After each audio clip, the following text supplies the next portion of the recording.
The Tecno Pova 5 is by far the best gaming phone you can buy with a 150,000 naira budget. And trust me when I tell you that, because everything about this phone is designed to actually make you enjoy smartphone gaming. Now in this video, I will be listing 5 reasons that got me to that conclusion. So if you want to know them, stick around and let's talk. Now the first reason is the design. If you look at the back of the Tecno Pova 5, you definitely agree with me that the design is giving the gaming vibes. Now the second reason has to be the screen. It's a 6.78 inches IPS LCD display. Though I would have preferred an AMOLED display, but the fact is that LCD displays actually gives truer colors than AMOLED displays. So what that means is that you get to see the real colors of your characters in whatever game that you are playing. Now the best part of the display for me has to be the 120 Hz refresh rate. Just imagine a 120 Hz refresh rate screen coupled with 16 gigabytes of RAM power. That is smooth gaming experience guaranteed. Now before I go about and tell you the third reason, do me a favor and click on the subscribe button and also the bell icon so that you get notified when I make videos like this where I review phones and of course other gadgets. Thank you so much. Now let's go to the third reason, and it is the processor. The Tecno Pova 5 is powered by the MediaTek Helio G99 processor.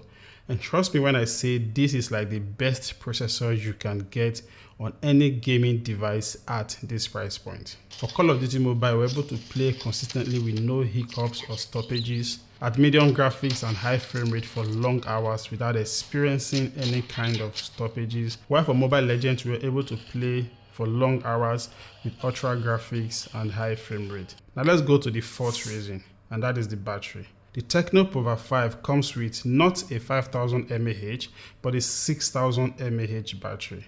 Now that extra 1000 means you get even more gaming hours. Now even if you run out of power, the Tecno Pova 5 comes with a 45 watts charger. And when I tested it out, it takes about 1 hour plus to get your device from 0 to 100%. In my own case, we used it up to 20%, which is the minimum I think you should allow your battery get to before you charge it to be able to retain its health and efficiency.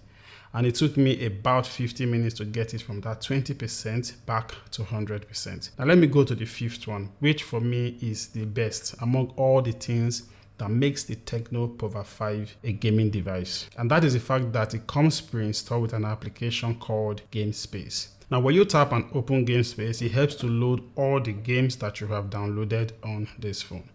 And the reason why I would advise you to always launch your game from the GameSpace application is because firstly, it helps to optimize the CPU and GPU of your phone to be able to improve your overall gaming experience.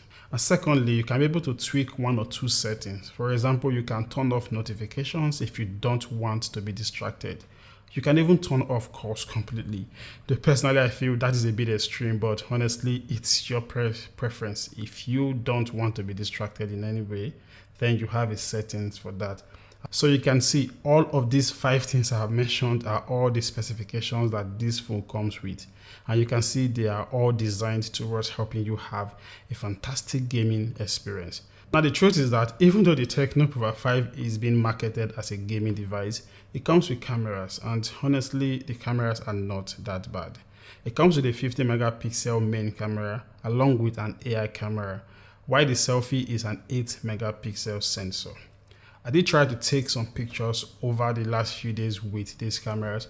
When it comes to taking street view, the pictures looks really decent. And also when it comes to taking human subjects, the skin tones is quite close to natural, and it does well also when it comes to HDR processing. However, when it comes to portrait mode, it struggles a bit with HDR processing, but honestly, you really don't have so much to complain when you consider the price of this phone. For the selfie camera, like I said, it's an 8 megapixel sensor, and you can see the selfies I took with it looks pretty decent also. Now, when it comes to videos, you can shoot at maximum 2K at 30 frames per second.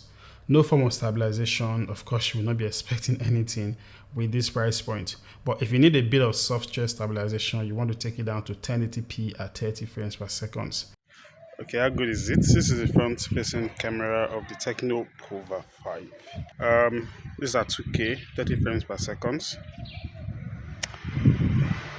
it's not really handling dynamic range very well. The sky is so white, you can't really, it's not processing it very well. But tell me what you think about the quality of the 2K 30 frames per second in the comment section below. So this time around we're shooting at 1080p 30 frames per second with the HDR mode turned on. There's still not much difference in terms of dynamic range, but if you see anyone, let me know in the comment section below. So there you have it, everything you need to know about the Tecno Pova 5.